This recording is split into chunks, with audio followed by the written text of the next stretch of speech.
discussions, and it's not only about the talk that our speaker will give, but also about answering the questions you might have. So right now, I suggest that we all stay on mute, except me and the speaker when the time comes, but the rest please stay on mute. However, you're welcome to turn on your cameras. We're very happy to see your faces if it's possible, but be mindful that this is streamed now. We are streaming on Facebook and YouTube.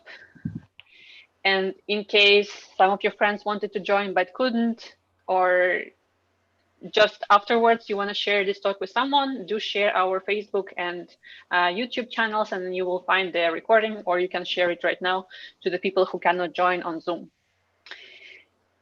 And what will happen today or tonight, if you're in Europe at least, it's tonight. I will share a bit of information about 15x4 to make sure we all understand what this event is about. And it would be helpful if my co-hosts take care to mute the people who enter in case they're a bit loud at some point. Thank you very much. Then we will have a talk about psychosis, very exciting topic. And after you learn more about this, you are welcome to ask your questions, and our speaker will be glad to answer as many as you have. And if we are still very fit at the end and we have some time, then we will do small networking in Zoom. For this, you will have to join Zoom. It will not be happening on the live stream. So yeah, that's not really possible to network when you watch YouTube. And what 15x4 is, we are a science communication organization. We are based in Munich, but not only.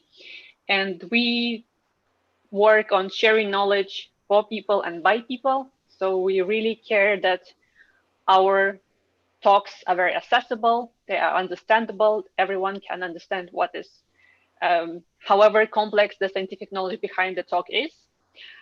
We do strive to share knowledge, and that's why we didn't stop having talks even when the shutdown came to on all of us and we couldn't really meet anymore in person as we used to do in our previous 3 years of existence of 15x4 Munich.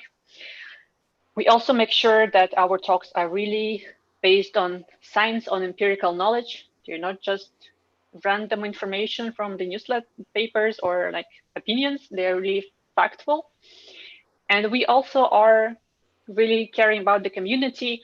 And as I already shortly mentioned, 15x4 does not only exist in Munich, it exists around the world. We have right now over 20 cities across Europe and South Asia. And we are happy that today we can use or tap into the power of this network. And our special speaker today is actually coming to us or joining in tonight from a friend branch of 15x4. She is joining us from Samara, which is in Russia, which if you don't know where it is, you can now Google and appreciate that it's pretty far from Munich, from Germany in general, but still, thanks to the internet and also thanks to this opportunity of online events, we can really invite speakers from around the world, basically, yes. So Evgeniia today is our special guest also because she is one of the most popular speakers of Russian-speaking 15x4 community. Her talk about schizophrenia is one of the most watched videos on the YouTube of 15x4 in Russian. If you speak Russian, understand Russian, please check it out afterwards. And Evgeniia is a psychiatrist by training, so she's a medical doctor. She worked for a long time in the clinics, in psychiatry clinic. And today she will talk to us about psychosis, what this is, why it is important to know about this. And with this, without further ado, let me stop my screen share and invite Evgeniia on the stage. Please, Evgeniia. Well, just a you moment. can. Sure. Presentation.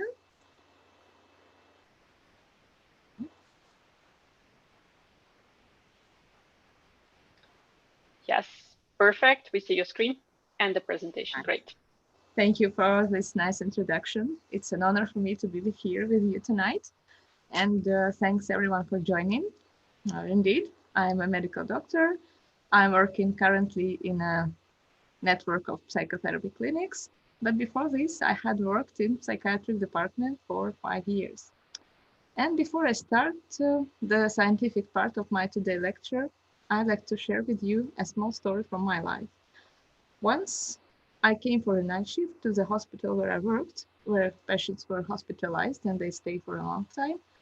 And in the list of patients that were admitted the day before, I saw a name and a surname of a friend of mine. Let's call him S. I almost do not remember how I went to the department, how I found him, and the conversation that we had was very strange. It was totally not like the one that people have like after some months of not seeing each other. I was told by S that now he's an Egyptian god and I am a computerized interface ruled by someone else. And when I asked him, how did he know that? He said that God talked to him yesterday. Some days later, after some examinations, S was diagnosed with schizophrenia and prescribed with a treatment that he had to take for a year before he got back to himself. I have to say that it's always sad to watch your friend be in a disease, but what is sadder is the fact that we could do something earlier. And yeah, this is even sadder. Please let me explain my idea and give you a little bit more of background. When we first met in 2017, S was a promising doctor, a talented artist, and a perfect friend after all. And on my birthday, he made me a very precious gift. He made a handmade frame for this beautiful picture that you can see. This is an ancient map of Bosphorus that I bought from Turkey. And when he made this frame, he nailed it to my wall like this. And I asked him if everything is okay, if everything should be like this. And he said, yeah, why not? What's wrong? And I decided to keep things like this. Maybe it's some kind of concept of modern art or whatever, who knows. What happened next is that he disappeared. He disappeared totally. First, he sent all his friends away, saying that they were all alcoholics. Trust me, they were not. And they have a bad influence on him. He made his mother erase all their contacts from the phone so she couldn't contact anyone. Then he sent me away, saying that he's losing control over his life and that I have to go. And for some months, I have been analyzing the possible reasons of this behavior, and I thought of anything but of the fact that brought him to the hospital. I should confess that it was a truly dramatic experience for all of us, and I wish you never face anything like this. I wish no one else would be on the same position with us, the family or friends of S, because obviously we were too late to save him from hospital. So, the knowledge is our only means to avoid these situations, and the mission of my today lecture is to tell what is psychosis from the scientific point of view, what are these signs, what are the symptoms, and how does it look like, and who is more likely to develop it, and what you can do about the symptoms. I think it's logical to start with a definition. Psychosis is a condition of impaired contact with reality, which is associated with general psychiatric symptoms, like, for example, hallucinations. This is when a person sees something that others don't see, or hears voices in his head that others can't hear, or these might be delusions. These are very strong and intense ideas that don't have anything in common with reality, and usually they are very uncompromising. These symptoms can come in different combinations, they can have different intensity, they can come in a different order, but we will never be mistaken if we say that there is never two identical psychoses. It's important to highlight that psychosis is not a disease itself. It's a collection of symptoms that may be characteristic for different psychiatric disorders, but the psychosis can develop in many different conditions and for many different reasons. The first group of the possible conditions, which is of the biggest interest today, is mental diseases. After some examinations, S was diagnosed with schizophrenia, for example, which is a chronic disease with several psychotic episodes, several relapses that often lead to disability and require very intense treatment. Other examples of mental diseases with psychotic episodes can be like bipolar disorder or epilepsy. Another group consists of the reasons connected to body, or to be more exact, with malfunctioning of the body. For example, this can be infections like malaria or tuberculosis, or it can be the consequences of the general anesthesia after undergoing the surgery, or this can be the administration of several groups of drugs, for example, the drugs that are used for cancer treatment, and many, many more. Psychoactive substances like alcohol and many others can also cause the symptoms of psychosis. And the last group includes such conditions like sleep deprivations, like long-term hunger, like being in prison, in slavery, and similar. And what is the most important about this is in the last three groups, the reason is can be easily established. Usually it is comes from the outside, but for the first one, for mental diseases, the reason is in the brain itself. You're probably asking yourself now if you or someone else is somehow predisposed to psychosis, or maybe you're trying to avoid this thought.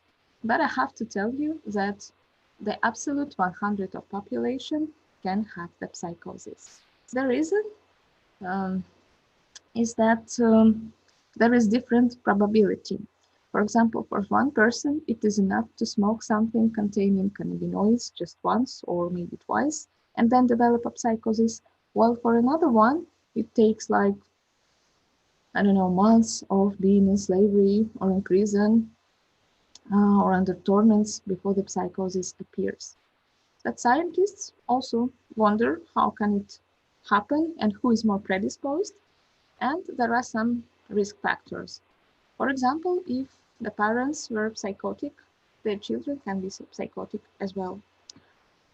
Some complications during pregnancy or in perinatal period, this is the period around the pregnancy and delivery, can also cause some risk factors.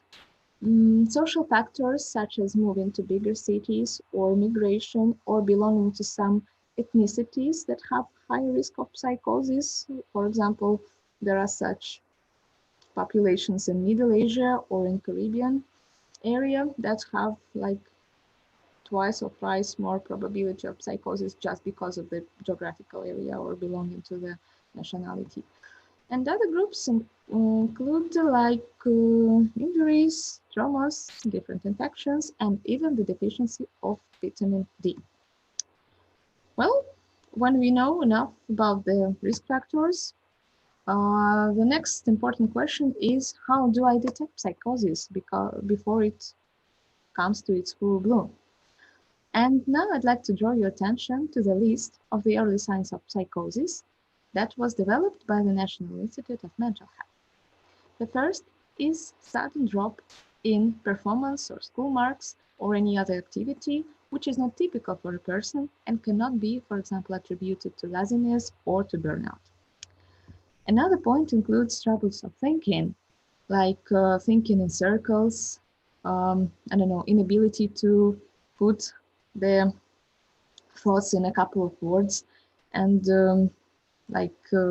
losing the logic all the time. The next is paranoid ideas, like the ideas of being prosecuted, cheated, poisoned, and absolute absence of their connection with reality. As for social withdrawal, we already know this on the example of S, but I'd like to underline that social withdrawal means cutting off the most precious relationships, like those with friends and families, and voluntary isolation. Another sign is intense new ideas, and in case of psychosis, they become that intense, so they totally control the mind. This might be the ideas connected with telepathy, fixed stance or a belief that some neutral events can be somehow related to the person. The next is presence of some brand new feelings that were never experienced before, or total disappearance of emotions that we call emotional flattening. Sudden refuse to maintain personal hygiene or collecting garbage or, I don't know, pathological mess in the room can also be an alarming change of behavior. The same is for the telling fantasy from reality, and sometimes patients complain that they cannot tell what was happening in, for example, in a sleep, in a dream, or in real life. And the last one is rather a reflection of impaired thinking, which we have already discussed a little bit, but we cannot evaluate thinking without speech. So when a person speaks like too much, too fast, but still cannot be understood, it is a symptom of psychosis. My personal experience of work, my life-changing experience with us and scientific interest made me think that this list may be expanded somehow, because it includes only some most popular signs. And today I'd like to share with you the results of the research dedicated to the abnormal space experience. Abnormal space experience means that the visual perception of the objects from the environment is disturbed. So the pieces of puzzle with a picture of reality are somehow collected in the wrong order and give a false image to the mind. It happens because of the delicate disturbances in the work of the visual cortex, the part of the brain which is involved in the processing of the picture and modeling the testing of reality as a whole. Probably in the future we will be able to see these small changes on earlier stages, for example with fMRI, but now it's just a scientific exclusive activity. If you remember in the beginning, I told you a story about the picture upside down that S made for me. And later on, when I was visiting him in the department, he had a very strange activity. He was collecting books with pictures, took the pages from them, put them together on the surface and saying, "Oh, such a beautiful picture I have made." But trust me, there was a mess. The idea of the story is that his symptoms associated with visual perception worsened and progressed through the time. So from the scientific perspective, maybe the first picture upside down could be evaluated as an early sign of psychosis. I'd like to illustrate the importance of the early signs detection with an example of another patient of mine, which is a 13-year-old girl. Let's name her Anne. And in her case, everything started when she was 12. In the beginning, there was nothing but a mess in the room. You could tell me that it's pretty typical for a teenager to make mess in the room, and I would totally agree with you. But the thing is that she decided to maintain this mess despite the several attempts to her mother to make order in the room. And she decided to stay in the room the whole day long in order to maintain all the things on their positions. She became very aggressive. She refused to go to school. She refused to talk to her friends. And yes, still it can be somehow typical for a behavior of a teenager. But what happened next is that she pricked her finger and wrote this small note with her blood and water and left it on the floor. So her mother found it and brought this note to me, and then the girl was hospitalized to the department. The note was saying that I'm a terrible person, I hate myself, and of course I asked to decide, and who told you that? And she said, like, the blaming voices that persisted in my head all the time. And I asked her, when did it happen?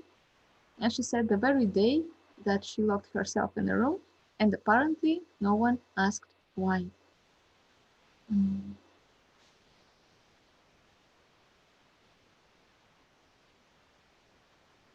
With my two examples, I'd like to demonstrate that psychosis is not fun, that it's not like watching cartoons all the time or riding the unicorns under the rainbow or something like this. This is a total sufferance that makes people prick their fingers, write with blood, that makes them isolated from their family, from their friends, and lose everything they love and everything they have. As for the scientific reason of the importance of early detection of the early signs, I should say that we should refer here to the abbreviation like DUP, which means the duration of untreated psychosis, and the lower is the duration before the start of the treatment, the better is the prognosis, so the future destiny of the patients.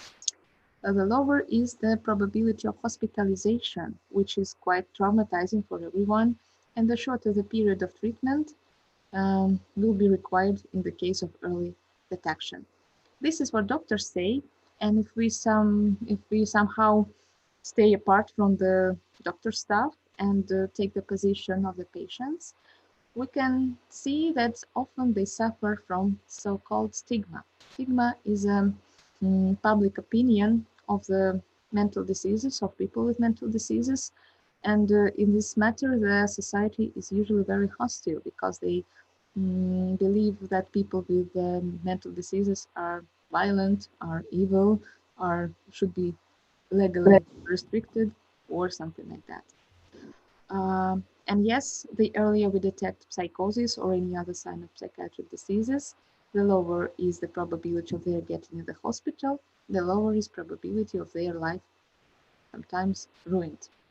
But if you're not a professional mental health worker, it doesn't mean you can't do anything about this. Sometimes just asking a person, "Are you okay? How are you feeling today?" can save life, and trust me, sometimes it happens. The last but not least is that any of the symptoms of all the conditions that I was talking about today cannot be used for self-diagnosis or for diagnosing someone who doesn't want it. But in case something makes you concerned, you can ask me some theoretical support, or better go to psychiatrists, psychologists, or qualified social workers if something of that I was talking about today happens to you, or maybe to someone from your family or friends. And please remember that there is never any shame in seeking help, and this indeed saves lives. Thank you for your attention. Wish you to be healthy, and looking forward to answer your questions. Thank you, Evgeniia. Virtual claps here. Before we dive into the questions, let me do a short tutorial to make sure everyone knows how we can do that.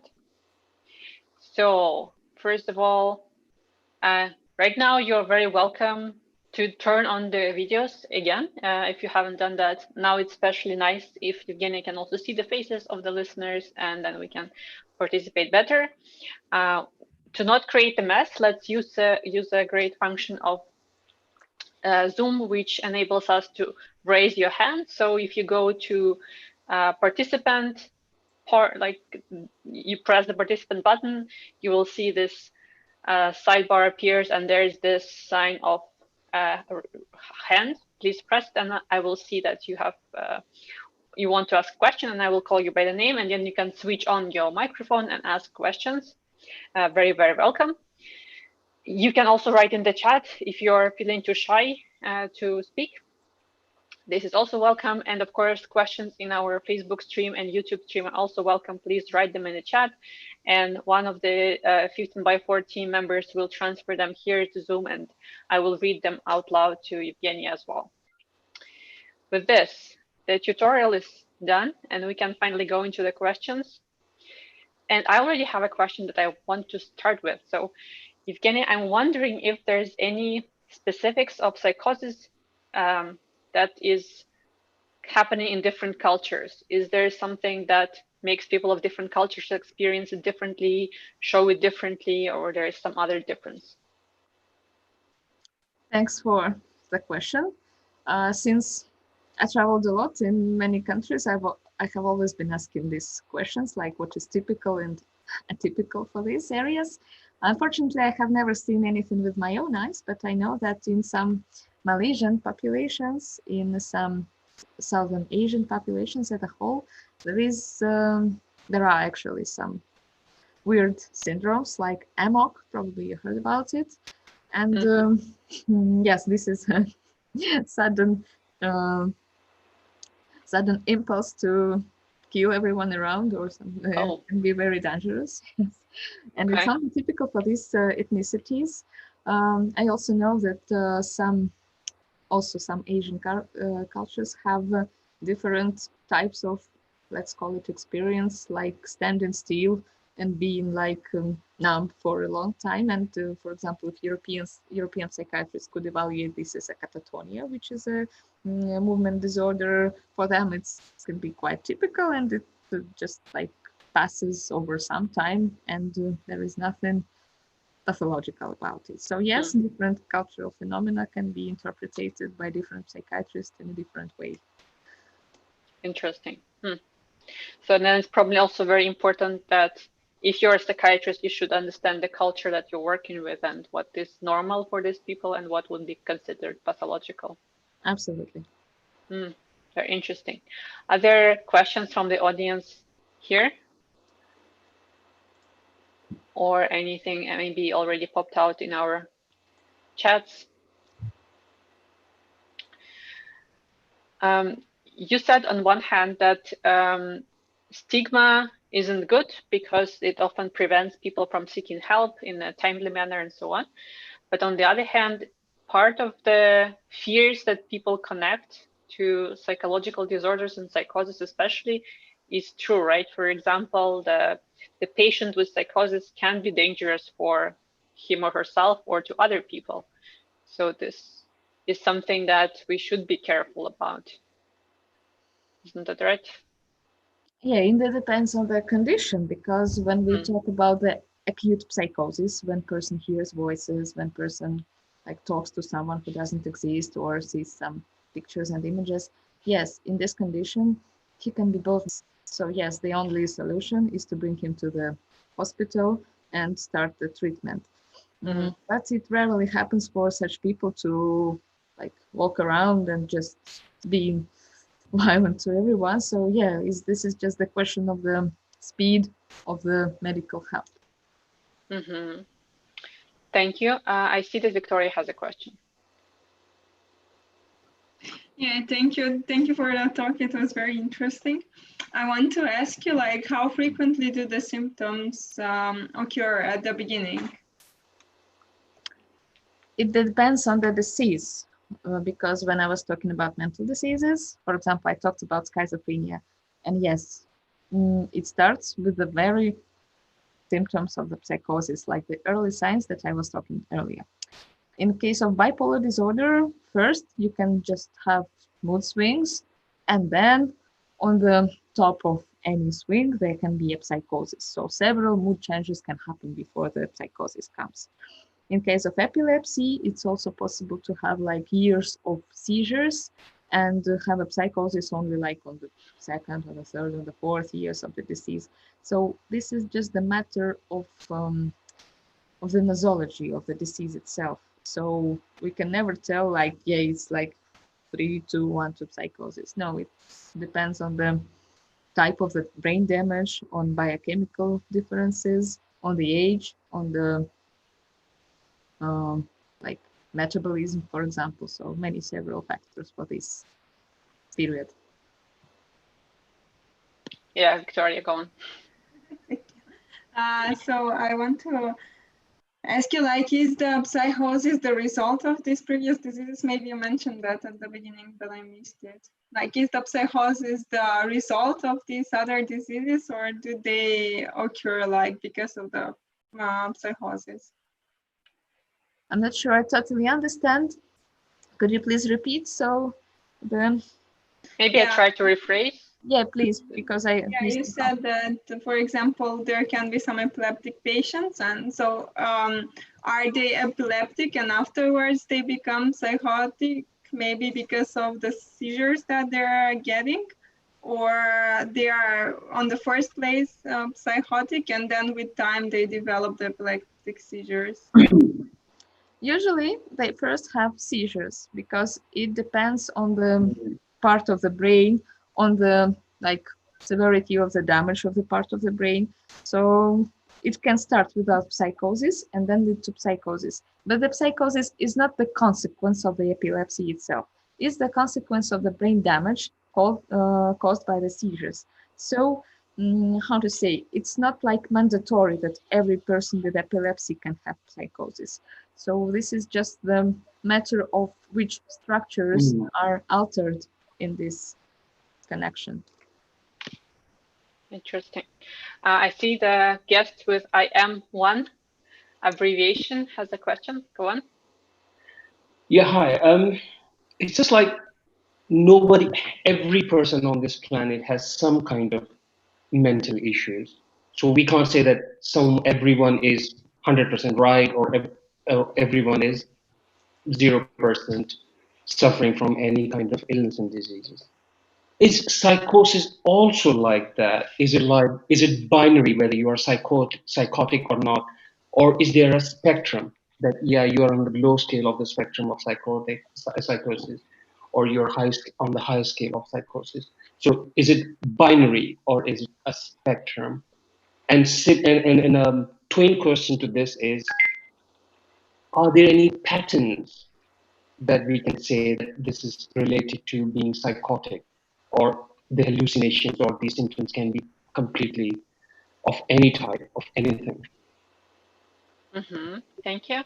I guess I heard well the first part of the question, and when I proceed to the second one, I will ask to repeat it, okay? As for the spectrum, yeah, there is a term like psychotic spectrum. It includes several diseases like schizophrenia, first of all, the personality disorders associated with the 𝗍𝗿𝗶𝗵𝗵 personality disorders, and in fact, it's usually really bigger than we decided to imagine, because even children with autistic spectrum disorders can have psychosis. I don't know, some organic diseases, like the same with epilepsy or any other injuries, can have a psychosis. So yes, the term spectrum can cover all this. And of course, they can have different intensity. But in the clinical matter, this intensity doesn't decide anything, actually. So yes, the person is either psychotic or not psychotic, irregardless of its reason. Did I answer your question? It's more of the acute situation, right? Did I understand correctly that psychosis is actually an acute event? Yeah. So the treatment is almost always the same. And when we find out the reason, the treatment becomes to vary then. But I guess the question is that at what point in time, at what threshold of the spectrum, a person becomes, okay, he is in need of treatment, versus it's okay, that he can continue functioning as a normal, well, so-called normal, as normal as we can be. Because as you say, in clinical terms, either a person is psychotic or not. So at what level on the spectrum, at what threshold do you decide that, okay, now is the time for the person to get treatment, some treatment? Victoria, I guess I need your help because... Yeah, sure. I think this is a question that we also at some point discussed at the rehearsal. How do you know if some symptom has already crossed the threshold and it's abnormal, or it's still okay? I mean, people sometimes leave mess in their room. People might be not in the mood for quite some time and like not meet with other people. When do we know this is actually a problem? Well, as for the signs that I was talking, the crucial threshold is when they become very intense or they come in combination. But the more general question is the adaptation. So when it alters the adaptation, when it makes person lose work, cut off the relationships, to fall apart from the social life, yeah, this is when it becomes disabling. So this is question of adaptation or disadaptation. If you are okay with that and it doesn't cause disadaptation, so yeah, maybe you decided to change your work and it's okay. Maybe you decided to change it twice and it's still okay. But when there are several other changes of behavior coming with this, I guess this is already not okay. So it's first of all about the person feeling fine with what's happening, or feeling that it's not, something is wrong, or at least probably critical about it. Yeah, or the other people around who also might say, okay, the person started to behave differently, something is changing and it doesn't seem to be normal, we cannot really explain, right? And then if many symptoms or several of them come together, then this is also worrisome. Exactly. Thanks. I saw there is a question in the chat. I will take it first and then we go to Antonis. So question from Nina about hallucinations. Are there any typical or common hallucinations, or everyone gets their own, or maybe again some cultural difference there? Well, it depends in the neurobiological matter. Of course, it depends on the damaged part of the brain. The most common and the most how to say, the most observed in clinical practice, which I can analyze from my positions, these are auditory hallucinations, the voices. Then go the visual ones, because first of all, most of the patients notice that they hear something that others don't hear. And just after this, they begin to see. So the first, probably the first structure which is involved is some auditory cortex, and the first changes probably start there. But it's not mandatory, and people can start with seeing something, with smelling something that doesn't exist, or with some touching that doesn't actually exist. So there is never any like specific consequence. So the first is for this, the second is for this. It can come like in very different order. As for cultural ones, yeah, the content of the voices, for example, can vary. And what is interesting, the context of hallucinations and of delusions changes with time. So, for example, if 100 or 200 years ago, people were talking about kings and queens and maybe some emperors, now they are talking about higher technologies, about, I don't know, iPhones or some presidents, devices. Yeah, so it changes. FBI, What? FBI, president talking to them. Yeah, the most common one also, yeah. So yeah, the content changes over time and from country to country as well. Interesting. Is it often that these voices have some negative appeal, like they say something bad to the person, or not necessarily, can be also neutral or positive? I would say that there is never anything positive. Because who would go to a psychiatrist and complain if there's a voice saying you're the best, you're worth it? Well. No, it never happens like this actually, or only on the very terminal stages of psychotic process. The reason that causes sufferance is that those voices are usually blaming, they are criticizing, they are saying things like injure yourself or go do some self-harm, or you're not worth living this life. And this is why the treatment is needed. So interesting. Maybe people who have positive voices, they just enjoy them and never go to the hospital? That could be. That could be. Okay. That's worrisome, worrisome thought. Okay. Let's go to Antonis now. Thanks, Evgenia, for the nice presentation. I have two short questions. One is it possible that the patients can hurt others as well? Have you ever observed something like this? And the second is there another way to try to treat this the psychosis except for medication? Would you suggest something like a change in the diet, for example, or some activities that could help improve the condition? Okay, thanks.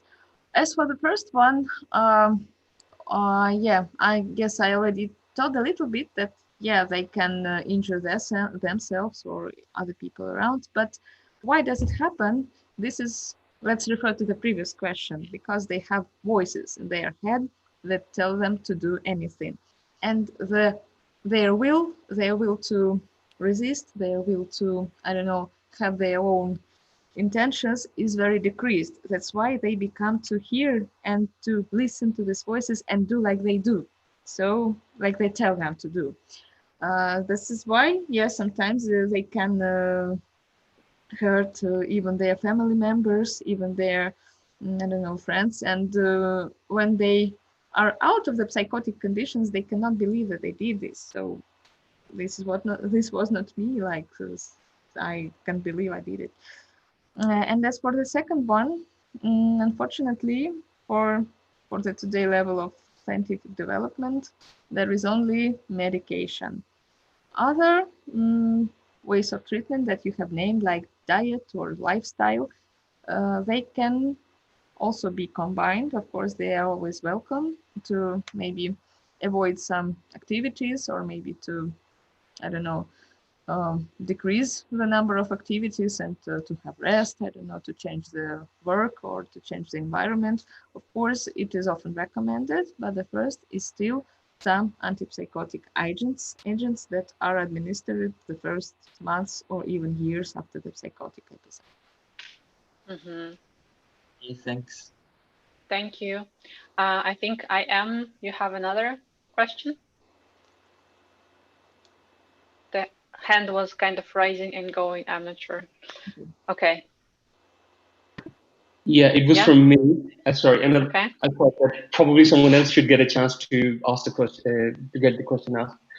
So it's more on, we heard about autistic people. They have, yes, they are socially distant and they are socially a bit on not what we consider to be normal. Is there but this tend to have, not all of them, but some people have demonstrated some extremely high skill in like mathematics or music, some extraordinary abilities and skills. Does the similar kind of things have you experienced in this line of this psychosis spectrum as well? Do people develop some special kind of skills, or have you ever come across, or is it all negative, as you say? Mm-hmm. If I understood the question correctly, I should say that the psychosis is never a cause of a talent, of some special skill.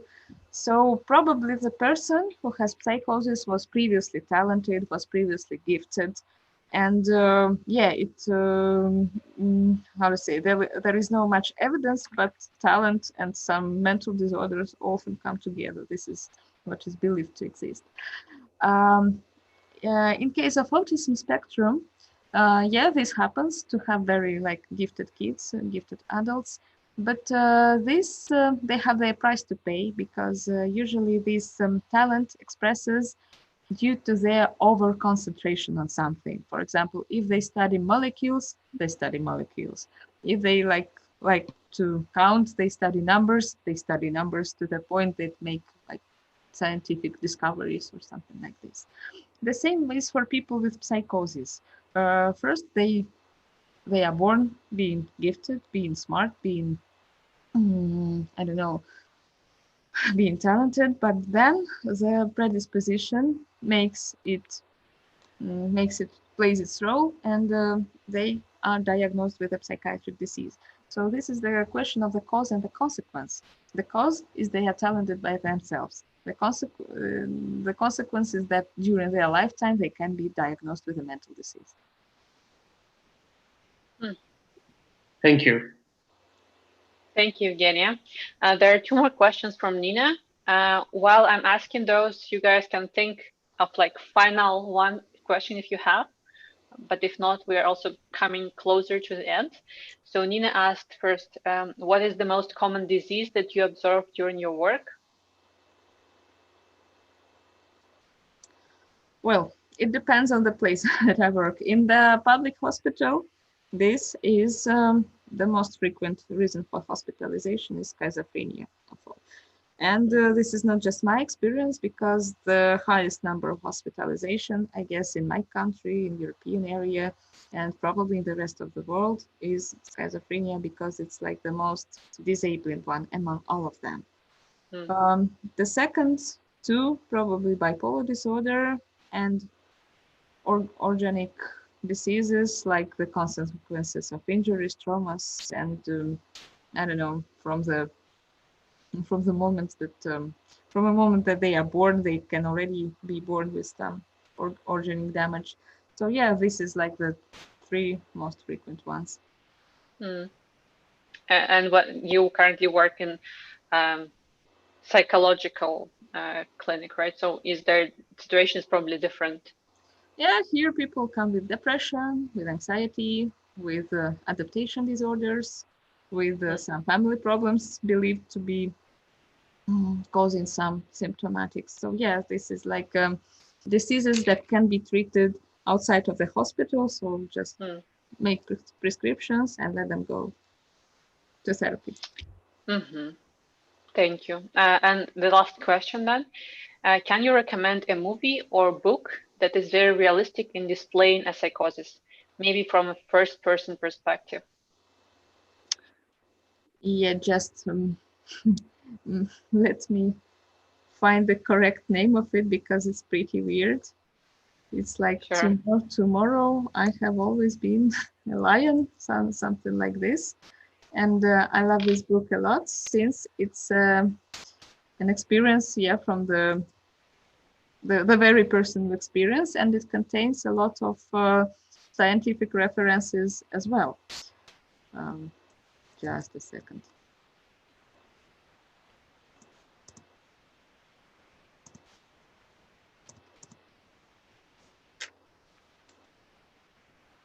Tomorrow I was always a lion.